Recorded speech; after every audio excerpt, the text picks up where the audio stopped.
contenido. Pero va a seguir siendo el proceso de los estudios. ¿Ok? Objetivo fundamental de la inmunogenética: identificar el polifosfito. Ese es el objetivo fundamental.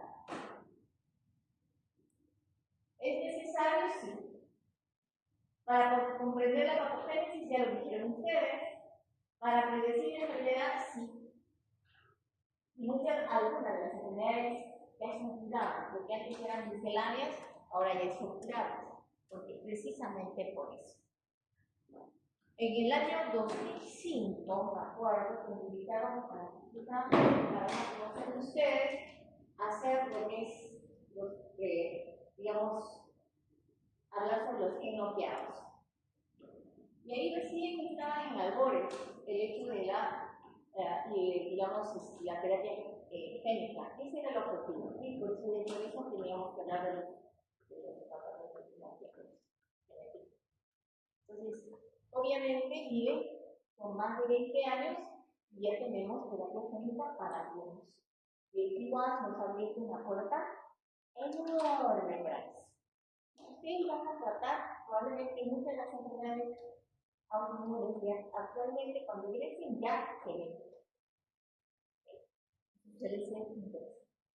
Entonces, miren, ¿qué cosa queremos nosotros en la medicina? Un diagnóstico temprano.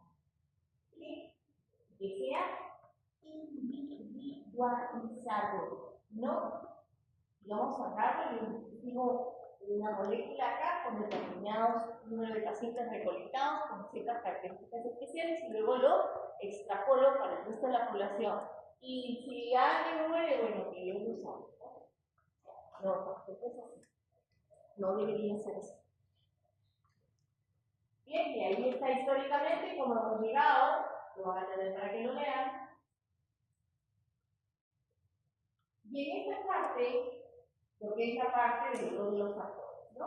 Las variaciones genéticas, la susceptibilidad, o la susceptibilidad de enfermedades, y obviamente, como bien lo decían, van a ser herramientas de diagnóstico, como el caso de la GCP, o como el caso del HLA del 27, por ejemplo, como vamos a ir viendo en algunas enfermedades, ¿no? Y la puntuación del ritmo genómico. ¿Cuál es el alcance del inmunogenético? Tres cosas. El control genético, hablamos de las funciones de desarrollo de las células, la regulación de la respuesta inmune, ¿no? Cuando empieza algo extraño, generalmente las infecciones, y luego el desarrollo de inmunidad. Y acá hay un algoritmo que no se ve muy bien, que podemos nosotros establecerlo, ustedes lo van a hacer definitivamente cuando lo vean mucho mejor, ¿no? En el caso que, por ejemplo, el paciente tenga una historia familiar, ¿no? ¿Y cómo debemos hacer el seguimiento para establecer nosotros la placa? En el diagnóstico genético pueden ser monogénicos, ¿no? Y miren ustedes donde hay un solo gen involucrado, donde van a ver mayoritariamente los procesos autoinflamatorios, y autoinflamatorios es desde la gota hasta la artritis infarto juvenil, ¿no? Y o como el caso acá, por ejemplo, en el caso del inicio temprano, o sea, cuando hablamos de inicio temprano es cuando hablamos en la generación de los pediátricos, en niños, ¿de acuerdo? Entonces, por eso ahí va a estar presente esta característica de ser monogénico. ¿Dónde tenemos más?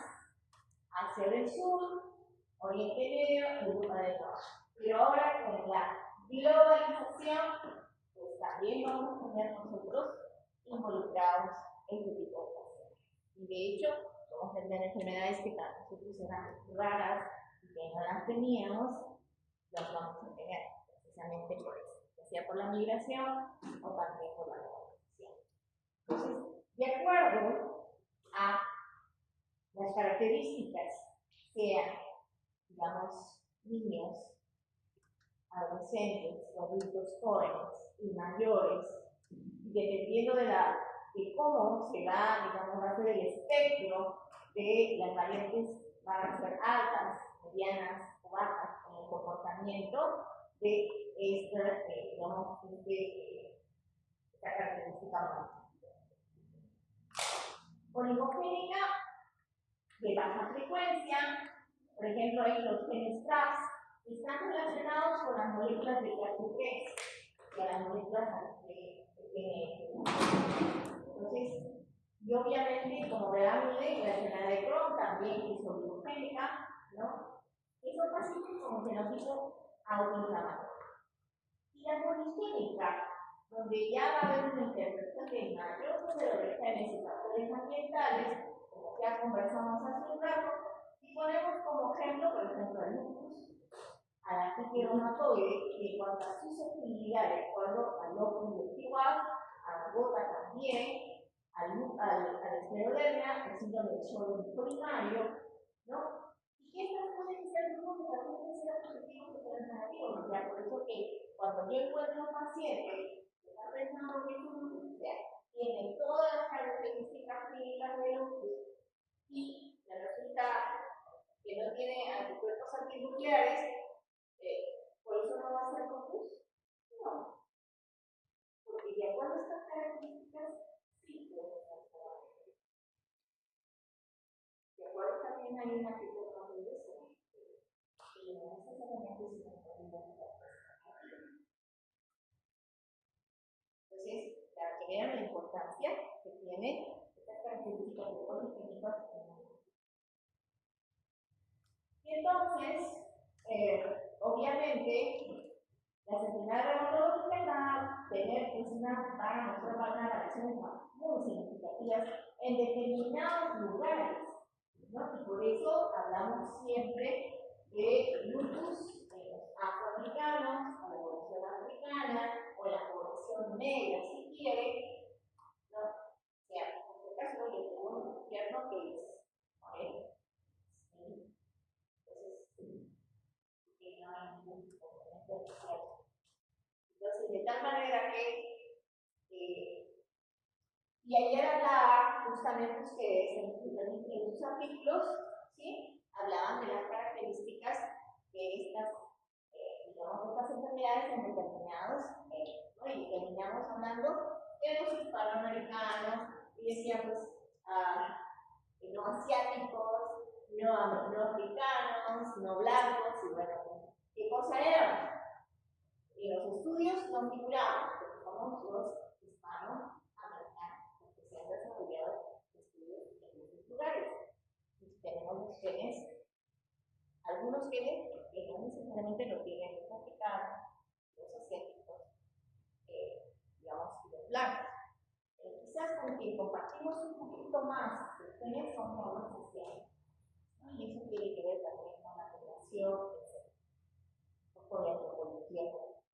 Y miren ustedes, para mencionar, como la enfermedad de Kawasaki, más común en la ascendencia asiática, por ejemplo, ¿sí? La artritis reumatoide, en las etnias como, digamos, africanos, asiáticos, Reino Unido, ¿no? Por mencionar. Y entonces, en las autoinmunes, en la artritis reumatoide, ¿no? Obviamente hay una identifica la presentación genética y está relacionado con la HLA de C4, ¿no? Hay un fenótipo compartido, eso es muy importante.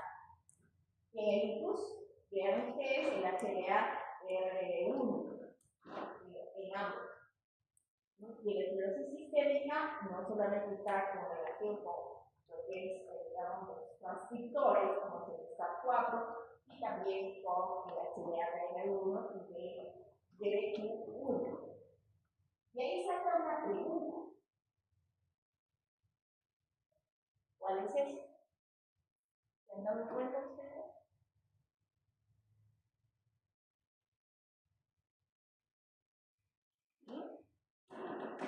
Me avisas 5 minutos antes de las 2. Exacto. Pregunta de examen. Y en esclerosis sistémica hay una multiplicidad, porque no solamente involucra moléculas de clase 1, sino también moléculas de clase 2. Acá no se lee bien, pero lo van a poder ver mucho mejor cuando se les comparte. Es para conocimiento de nosotros. ¿No? Lo que les decía inicialmente, podemos iniciar con un proceso que involucra solo moléculas de clase 1 y luego, en la evolución del tiempo, nosotros involucramos moléculas de clase 2 y ahí sí ya tenemos el comportamiento sistémico, porque la esclerosis sistémica va a tener solo el problema cutáneo limitado, cutáneo difuso, con compromiso pulmonar o sin compromiso pulmonar. O puede debutar sola cuando no hay nada.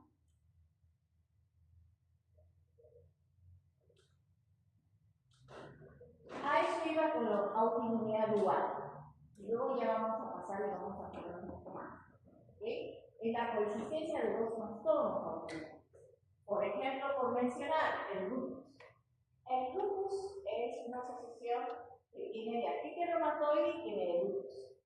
Ambos tienen sus características muy definidas y la evolución y el pronóstico está dado por aquellos cual dominan, por ejemplo, mayoritariamente la salud. ¿No? Estos pacientes pueden hacer las crisis de repetición.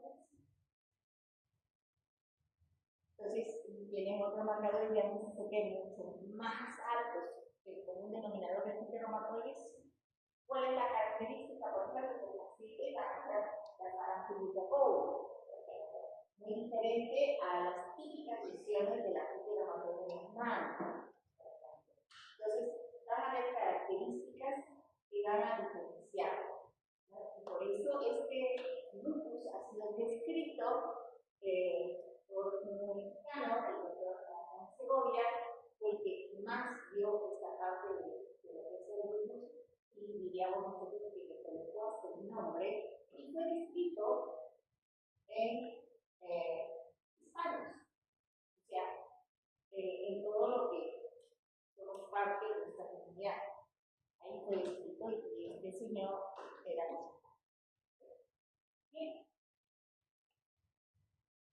La epigenética, lo que les decía, está en relación a las alteraciones tanto en la meiosis como en la mitosis, que son elevadas. Tienen un factor de ser reguladoras y al hecho de digamos, cuando se sufre esa desregulación, viene la autoinmunidad. Está relacionado con la metilación del DNA, la remodelación de la cromatina está en relación a lo que son las histonas, ¿ya? La acetilación. Entonces, las histonas son las proteínas básicas, así como hay proteínas ácidas que son la ribonucleoproteína, que están en lo que es el plastilina, ¿no? Las histonas son las proteínas básicas que están en lo que es, digamos, el patrón homogéneo de la hemocloresencia. Y está relacionado con el lupus inducido por drogas y está relacionado también con el compromiso renal, tanto en cualquier enfermedad autoinmune, pero particularmente en el lupus, pero algo que nunca se, digamos, se ha estado preocupando en ver ha sido el reumatoide. De tal manera que cuando nosotros encontremos ese tipo de patrón, así que está con reumatoide, para las orejas, tenemos compromiso renal, porque sí hay compromiso renal en la persona. ¿Bien? ¿Bien? Entonces, allí vamos a ver que estas enfermedades autoinmunes son una interacción de factores genéticos y no genéticos. ¿No? Y el rol que tiene en influencia, por eso lo puse al central del triángulo, ese triángulo que yo les he graficado no es nada menos que un triángulo epidemiológico. No es nada menos que eso.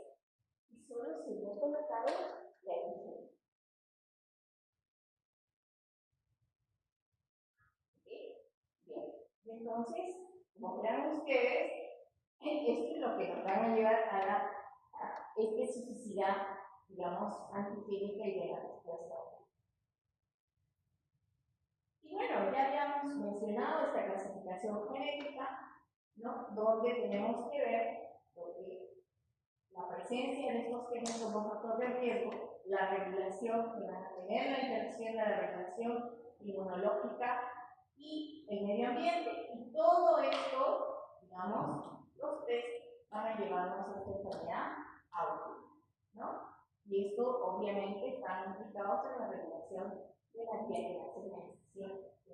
Eso implica células, implica moléculas, implica sustancias que se van a ver liberadas. Y aquí tenemos antecedentes genéticos tolerables. Pero cuando hay un disparador, miren ustedes, va a haber compromiso de lo vascular, o sea, ayer hablábamos del endotelio, ¿sí? Y todo lo que va a producirse a ese nivel. También hablábamos de la, digamos, activación de los fibroblastos, ¿no? Y este es muy característico en la esclerosis sistémica.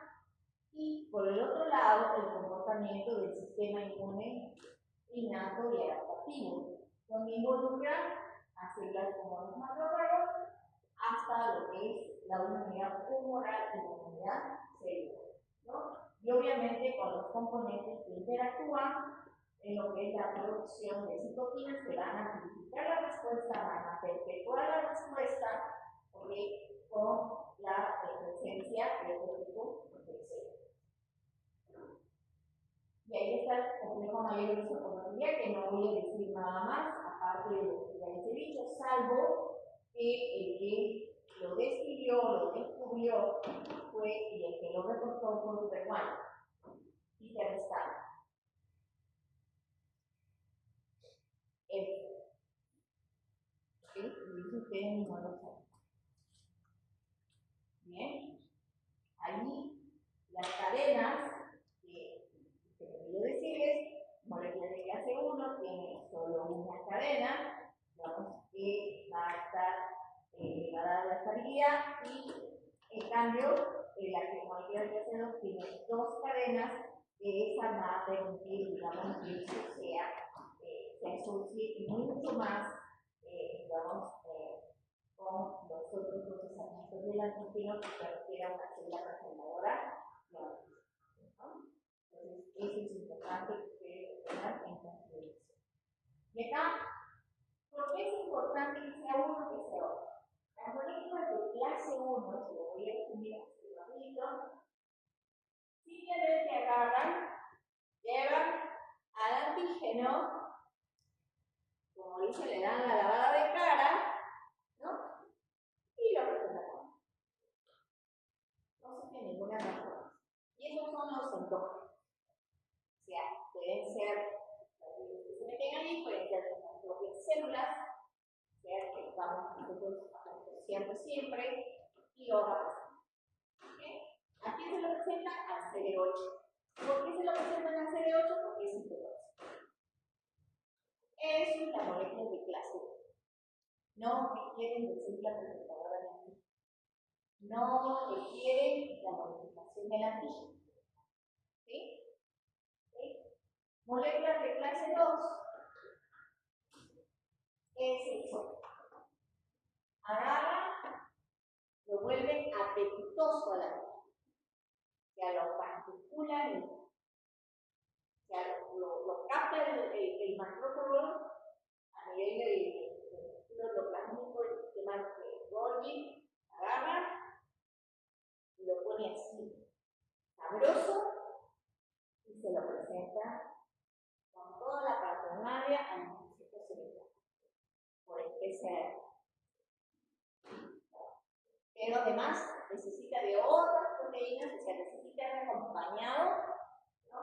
Y esas son las moléculas, digamos, de complejo mayor de histocompatibilidad, que están tanto en los macrófagos como en el PCR, y se expone y van a darle la clave. Es como cuando nosotros tratamos esa manzana con nuestros cinturones, para darle la estabilidad a la clave. ¿Okay? Eso es. Entonces, las moléculas de clase 2 sí requieren una célula presentadora. ¿Para qué? ¿Para qué hacen todo eso? Porque a partir de allí darse la señal de transfusión. O sea, le van a dar la información que se requiere, digamos, tales células se requieren para actuar en tales lugares, con tales anticuerpos o con, digamos, formación de complementos inmunocomplejos o destruir a la célula. ¿Okay? Entonces le dan las vías. Tú vas por la vía de las campanas, tú vas por la vía de las finanzas, etc. Y obviamente, digamos, se va a inducir la proliferación de células T y de células T. Van a diferenciarse las clones para que luego, eso es, digamos, la presentación del antígeno, la señal de transducción, la proliferación y la acción. Y ahí está lo que les decía, el procesamiento, la representación y la transducción.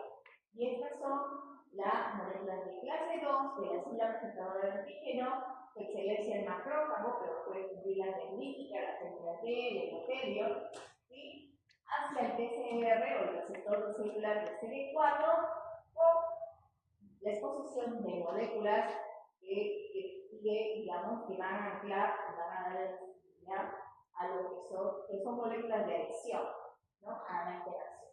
Entonces, esta señalización definitivamente es muy amplia. Entonces, ¿cómo se pronuncia eso? Está acá. Para que lo vean. El procesamiento de antígenos, la señal de transducción y la proliferación. Ahí está. ¿Hay células T reguladoras? Por supuesto que sí, esto es coordinado porque eso se da cotidianamente, hay un control crítico, ¿sí? Por ejemplo, la fisiología para interleucina 17 van a escuchar mucho eso en artritis reumatoide y lo vamos a escuchar mucho también en artritis anquilosante, ¿no? Y obviamente también en el caso de las células periféricas, cuando aparecen los ganglios, por ejemplo, cuando hay digamos, crecimiento de vaso, ¿no?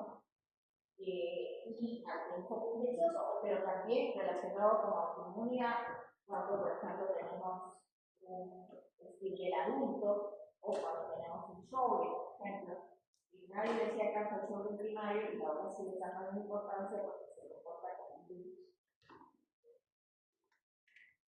Y CD4, miren ustedes, después de todo este proceso para la diferenciación, van a ver ustedes que tenemos poblaciones no uno que tiene que ver con interferón gamma, la defensa de los huesos, que ya lo vieron, Starter 2, con lo que es interleucina 4 y interleucina 5, hablaron por ejemplo de interleucinas antiinflamatorias y proinflamatorias. Entonces aquí está la respuesta para algunas interrogantes de nosotros, de sus artículos y lo que conversábamos el día de ayer, ¿no? Entonces, el perdón trata de controlar la enfermedad, ¿okay? Y entonces, pero también participa cuando tenemos parásitos o cuando las lesiones son alérgicas, ¿no? Y obviamente aquí tenemos la interleucina 17 a partir de la 17, también en relación a hongos y las bacterias, y obviamente participa en enfermedades autoinmunes. Pero quien se encuentra allí esperando su oportunidad son las células T regulares. O sea, tienen, digamos, a partir del factor de transcripción de FOXP3, eso lo deben tener porque se nos van a repetir adelante, es clave para la transcripción. Esto participa en lupus, participa en artritis reumatoide. Suprimen la respuesta inmunitaria mediante la liberación de citoquinas antiinflamatorias que estimulan y también la secretan, ¿no? Y otro es las funciones de la reparación, de la regeneración y también intervienen en el metabolismo celular. Esas son las funciones de las células T regulares. Y bueno, ahí tenemos lo que es las afecciones reumatológicas comunes, una influencia étnica, lo van a ver un poco más claro, ¿no? En cuanto a la actividad, la prevención y la mortalidad, ¿no? Y obviamente también, digamos, los eso tiene que ver con una disparidad e incremento en la carga de la enfermedad. Y bueno, ahí tienen la inflamación, ya saben ustedes que es una respuesta protectora, ¿sí? Y bueno, ahí tenemos tres cosas muy importantes en las cuales ustedes tienen que ver la relación en el estrés celular tisular de la patología, ¿cierto? Empieza como, digamos, el estrés proinflamatorio celular y luego tisular, y obviamente ahí puede dirigirse hacia la formación de un tumor o puede darnos un proceso, digamos, fisiológico severo, ¿no? Ahora, muchas veces estas respuestas de inflamación pueden ser de grado leve, bajo, o pueden ser las respuestas canónicas, o sea, comunes, en las cuales funciona este NLRP3, ¿cierto? Y ahora, digamos, si es canónico, va a estimular la formación de inflamación. ¿Quién está relacionado acá? Interleucina 1 a interleucina 16. Entonces, obviamente, también, no solamente es canónico, sino también no canónico, utilizando la vía de las mitocondrias. Entonces, esto va a tener que ver, digamos, tratándose de establecer finalmente este estado crítico para deshacerse del agente nocivo. Van a escuchar, digamos, en adelante probablemente, ¿no? Y los que estén interesados de las enfermedades como el caso de las criopirinas y las enfermedades autoinmunes, precisamente por la activación de este proceso inflamatorio, que tiene que ver en cierta medida, algunos confunden, dice, el sistema innato es inflamación. No, necesariamente. Es parte de general, el sistema inflamatorio tiene otro comportamiento. Que activa células del sistema inmune innato, sí, pero también tiene el objetivo final de formar el inflamosoma. ¿Ya? Ese es el objetivo. Y acá tienen este cuadrito muy interesante que les sugiero que se lo aprendan. ¿Por qué? Porque la inmunidad innata, inmunidad adaptativa, respecto a las barreras que hablaba su compañero hace un ratito, el comportamiento de la respuesta inflamatoria y también, digamos, de cómo podemos llegar a un problema del compromiso del sistema inmune y la autoinmune, ¿no? ¿Quiénes son? Por ejemplo, en cuanto a la especificidad y en cuanto a la participación de la célula. Entonces, este cuadrito, yo diría que resume todo lo que es inflamación finalmente en el comportamiento de la inmunidad innata y la inmunidad. Y entonces, aquí, por ejemplo, la secuencia de los eventos de la respuesta inflamatoria aguda, tenemos la injuria celular, tenemos una invasión patogénica, ¿no? Y obviamente hay una activación, digamos, a nivel plasmático, en el cual vamos a ver aquí la degranulación del mastocito, porque esto le ponía yo al mastocito, ¿no? Y en esta activación de estas proteínas plasmáticas, como el complemento o los factores de coagulación, inicialmente las aspirinas, ¿no? Van a producir este tipo de respuestas. Lo que nosotros hablábamos de la ventada, ¿cierto? O sea, de la vasodilatación, del incremento de la permeabilidad vascular, de la infiltración celular, ¿no? Y ustedes saben el producto de esta infiltración finalmente va a ser muchas veces cuando hay un proceso infeccioso de la formación de pus, luego la activación del sistema de coagulación, o sea, de la trombosis, y finalmente el compromiso, digamos, neurológico, ¿cierto? Para el dolor. Entonces, y esto definitivamente son interdependientes y llevan a cambios microscópicos y obviamente luego a los cambios clínicos, ¿no? Con esta producción de la dilatación, el aumento de la permeabilidad, la adherencia del glóbulos blancos a las paredes y la migración a las paredes. Y acá están los tiempos, por ejemplo, de compromiso a nivel muscular, y esto es válido para la polimiositis y la hematomiositis, de cómo digamos, después de que incluye el músculo, va a regenerarse o va a curarse. En la fase inflamatoria dura de 0 a 7 días, la fase de remodelación de 4 a 14 días, y la fase de regeneración y la fase de crecimiento es de 14 a 28 días. Fíjense, aproximadamente un mes, ¿cierto? Y entonces, obviamente, si este proceso se ve interrumpido por mayor incremento de actividad de células, no hay una regulación como las células 3, por ejemplo, o tenemos una mayor actividad de CD4, o tenemos una mayor desbalance entre, digamos, monocitos 1 y monocitos 2, definitivamente estos pacientes vamos a tener una regeneración muscular retardada. Eso es importante que lo tengan en cuenta, ¿no? Entonces, aquí están los elementos desencadenantes, no los voy a repetir, ¿no? Y acá están las características de los tipos de inflamación, tanto la aguda como la crónica, cómo se comportamiento en el tiempo, el tipo de respuesta y finalmente cuál es, digamos, el producto, ¿no? Y los eventos celulares que ello atrae. Y esto es simplemente para mostrarles que esto ocurre en la fibromatología y todo se lo voy a mencionar porque ya se lo van a ver como tal en la patología, pero es la expresión mayor del proceso inflamatorio o la relación de autoinmunidad y factor genético y de cómo también está involucrando, digamos, otros factores como la trombosis en la fibromatología.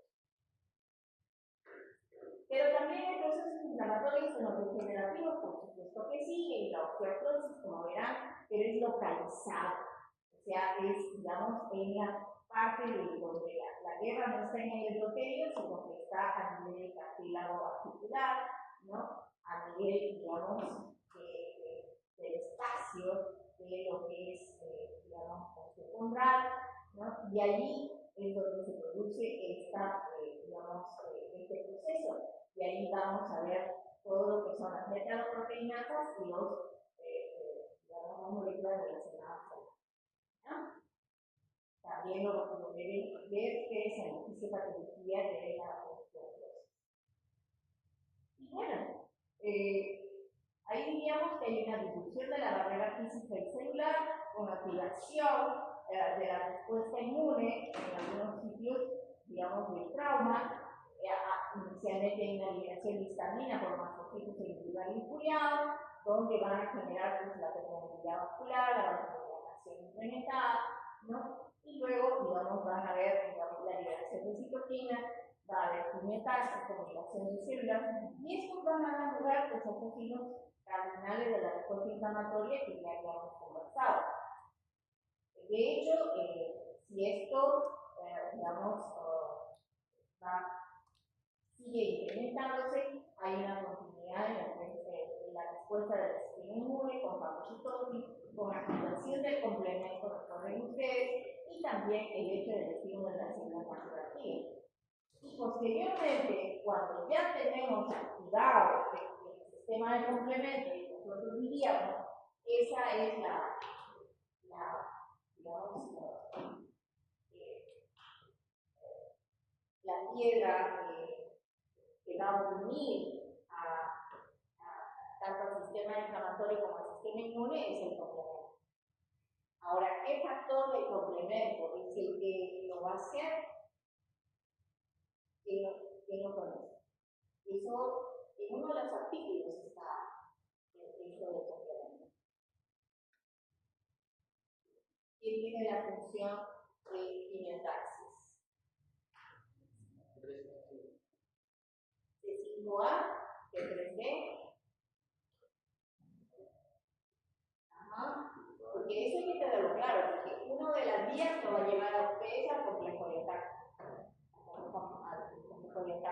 De membrana, y el otro le va a llevar a la quimiotaxia. Entonces, ese factor que le va a llevar, no se lo voy a decir porque se va a hacer el examen, ese factor va a ser la piedra angular que va a unirnos, que digamos va a dar la unión entre el sistema inflamatorio y el sistema inmune. Ahí es donde encontramos a caer. ¿Ya? Entonces, ojo con eso. Ahora ven la relación. Bien. Hasta allí vamos a ver esto porque ya lo hemos visto. O sea, de cómo el sistema inmune, digamos, el caso de la autoinmunidad, ¿no? Lo podemos tener nosotros, que es común en las enfermedades reumatológicas, y ahí, cuando nosotros, digamos, tenemos alteraciones, o bueno, podemos hacer la discriminación de lo propio y lo extraño, tenemos la tolerancia, ¿cierto? Y cuando esto falla, va a producirse la autoinmunidad. Y en los antígenos extraños, cuando podemos hacer, digamos, ingresa y tenemos la respuesta inmune. Pero si esta falla, definitivamente hay un inmunodeficiencia. Y entonces, tenemos tres cosas importantes. O sea, cuando falla, tenemos la autoinmunidad, se produce la inflamación o el daño. ¿Okay? Puede haber los tres, definitivamente. Entonces, eso es algo que nosotros lo tenemos que tener muy claro. ¿Okay?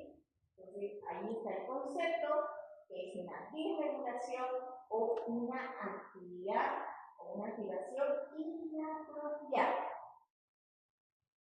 Y ahí está lo que es la inmunidad innata, la inmunidad adaptativa, en el cual la inmunidad innata, pues, ustedes lo saben, la primera línea de defensa, ¿no?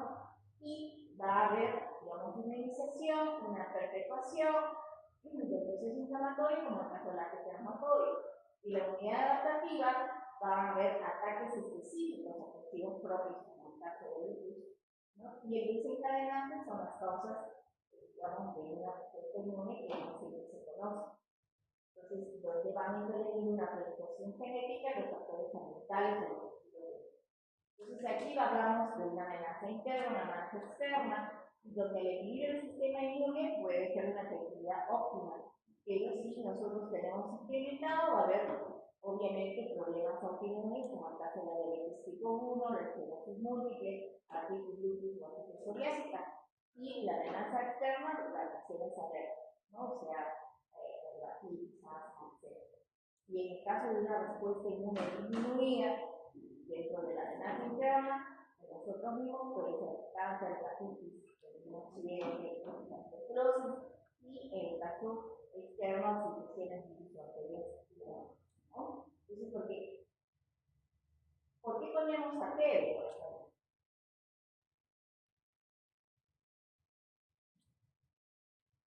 Una respuesta en general. Sí.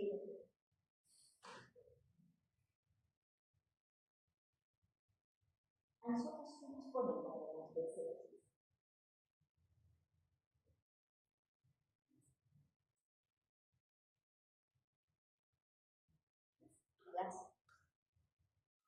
¿Qué le ponen a usted o qué le han puesto a usted cuando lo BCG?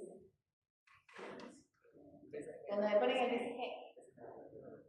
Morales. Luna.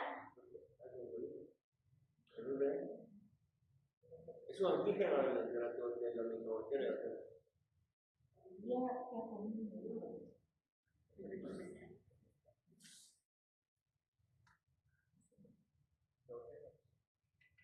¿Cómo se llama el bacilo?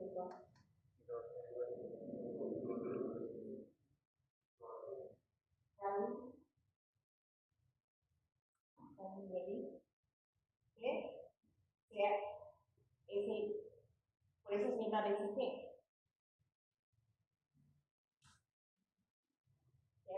El bacilo de Koch le pone porque lo descubrió Koch. Tiene su nombre propio. ¿Cuál es su nombre propio?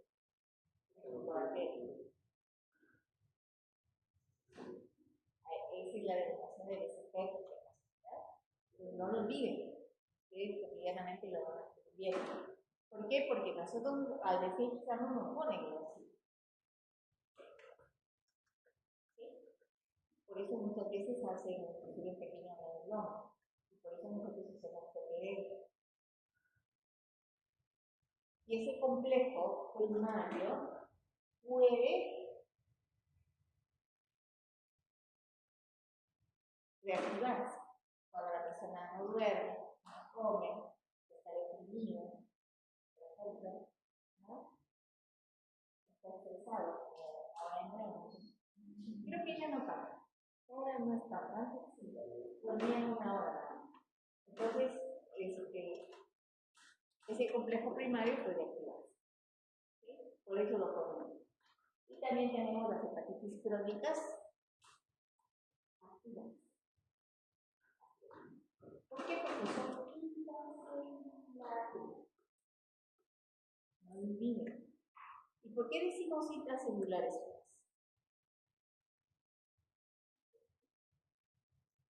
Es su gas, ¿cierto? Claro, ¿por qué no me has estallado? Ya no sé, ¿sabe por qué? ¿Por qué? Porque utiliza la mano, por favor, como. Esperando, a todos lados. ¿Ok? Bien, listo, chicos. Principio de inmunidad. Solo una reflexión. El herpes genital puede ser la puerta abierta para el HIV.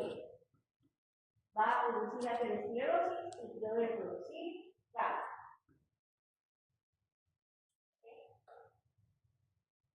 Y eso se llama inducción de inmunidad. Donde vamos a tener un balance entre lo que es HER2, la 17 y la.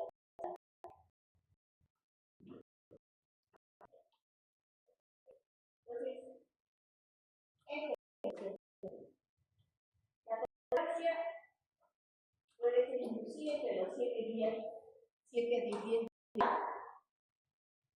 depende de la dosis.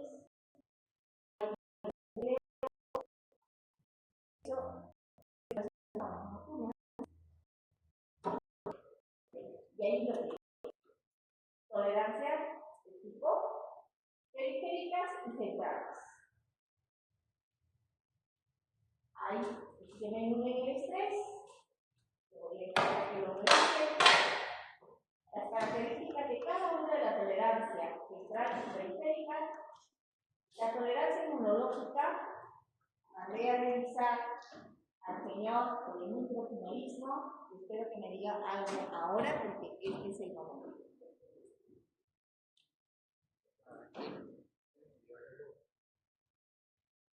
¿Usted?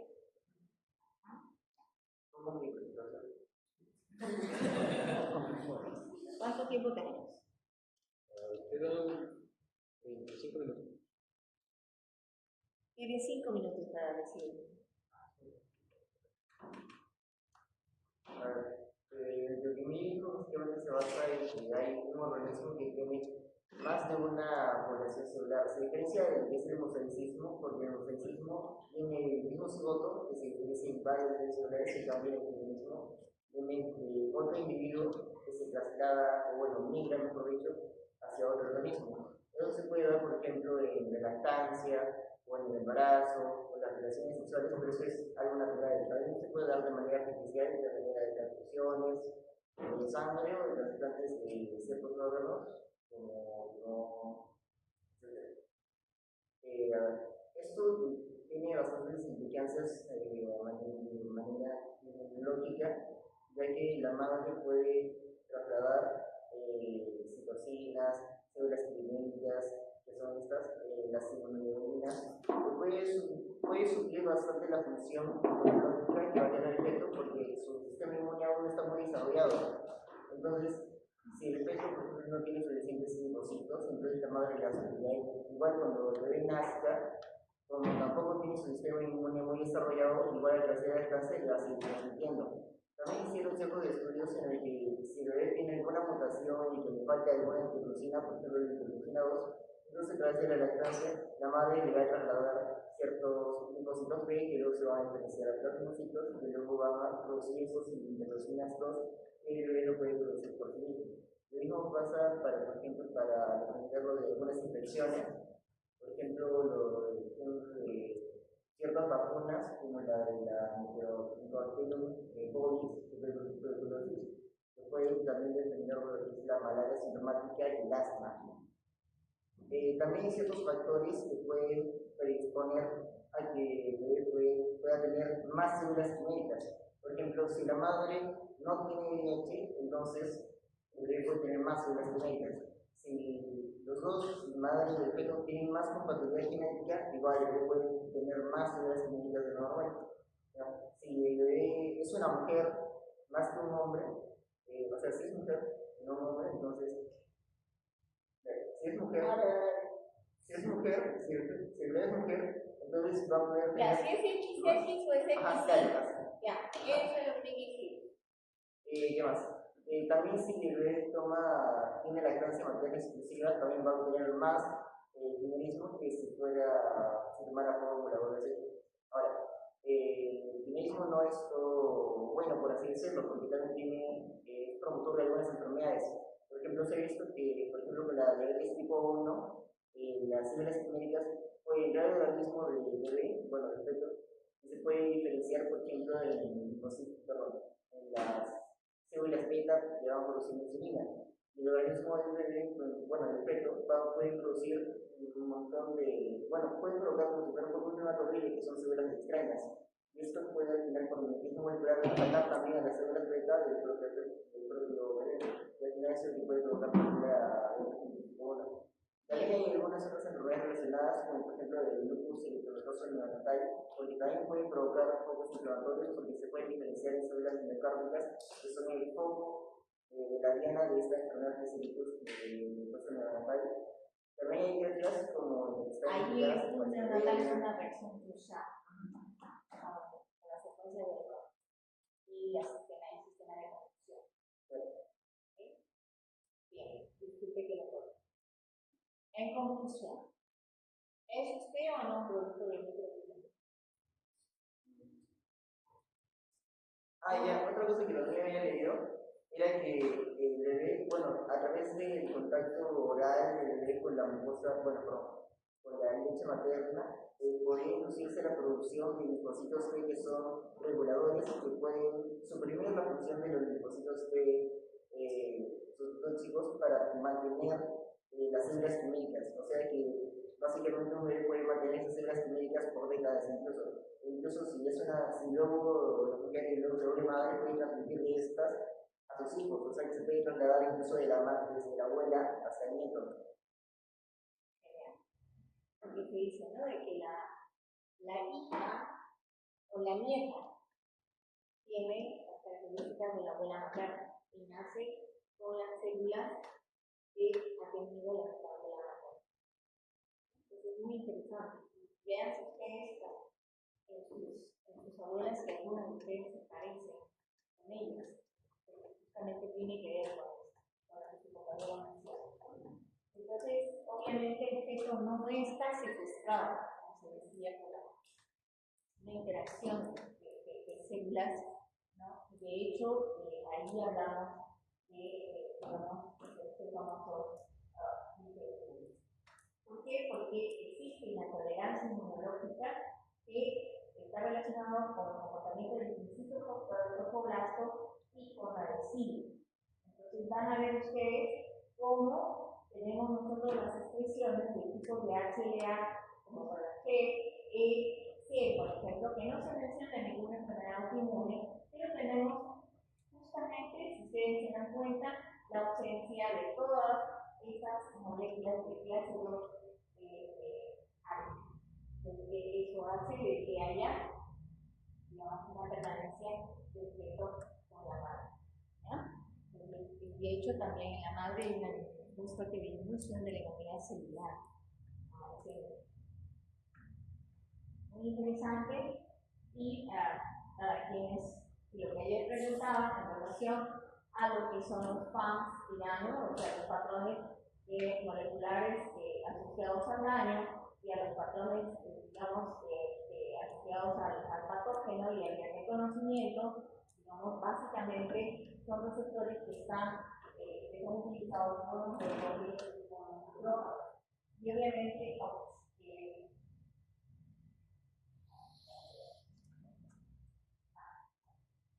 los colareceptores, que son sensores moleculares, porque decíamos ahí que, digamos, están como parte del sistema. Entonces, aquí, para poder tener el comportamiento de estas moléculas en el sistema innato de la respuesta específica. Y obviamente acá hay una comparación entre lo que son el sistema innato y el específico, ¿no? Y en cuanto, digamos, al comportamiento, es muy importante que se fije en esta gráfica de cómo vamos nosotros produciendo tanto, digamos, en el transcurso del tiempo, de los días, y por qué, por ejemplo, se habla de las famosas 72 horas y de la famosa semana, ¿no? Precisamente por esto, por el comportamiento, no solamente de las cascadas de las citoquinas, sino que también del comportamiento de las células que cuando ustedes han visto a nivel muscular, donde se empieza el inicio de la reparación del proceso inflamatorio. Entonces, hay una secuencia muy interesante, ¿no? En cuanto a los días para, poder nosotros hablar hasta dónde llegamos ya con la aparición de la producción de las inmunoglobulinas, que inicialmente inmunoglobulinas M, ya nos están diciendo que hay participación humoral específica, y luego las inmunoglobulinas G. Recuerden ustedes que las inmunoglobulinas E son de fase aguda, ¿sí? Y las G son de fase crónica. Entonces es muy sencillo para poder distinguir. Acá hay algo más que quiero que vean. Normalmente, esto es importante, el IgG, el más del 80%, tiene 4 subtipos, ¿no? Donde la IG4 es la única que atraviesa la barrera planetaria y no quita complemento. Y el anticuerpo, digamos, en el caso del virus neonatal, está relacionado con IG4, ¿ya? Entonces, eso es algo que ustedes deben recordar. Luego tenemos IgA, que es el 15-20%, es más mucosa, IgM el 8% en la fase aguda, IgD el 1% en el desarrollo de las células de memoria de los linfocitos B, y la IgE, que es muy conocida, pero que está más en relación a la actividad de basófilo y eosinófilo, con las reacciones de hipersensibilidad y también la presencia de parasitos. No les voy a explicar las características de los anticuerpos, si ustedes no conocen. Entonces, ¿cuál es la importancia? Evitar la activación excesiva de linfocitos en los medios tejidos, evitar las reacciones inapropiadas, o sea, digamos, tiene que haber una autotolerancia y la falta de mecanismo de control que es la causa subyacente de estas enfermedades inflamatorias. Bien, y entonces la autoinmunidad no es nada más que la consecuencia de la activación de clonas autorreactivas por parte de antígenos propios en las subsecuentes respuestas humorales y celulares dirigidas contra ellos.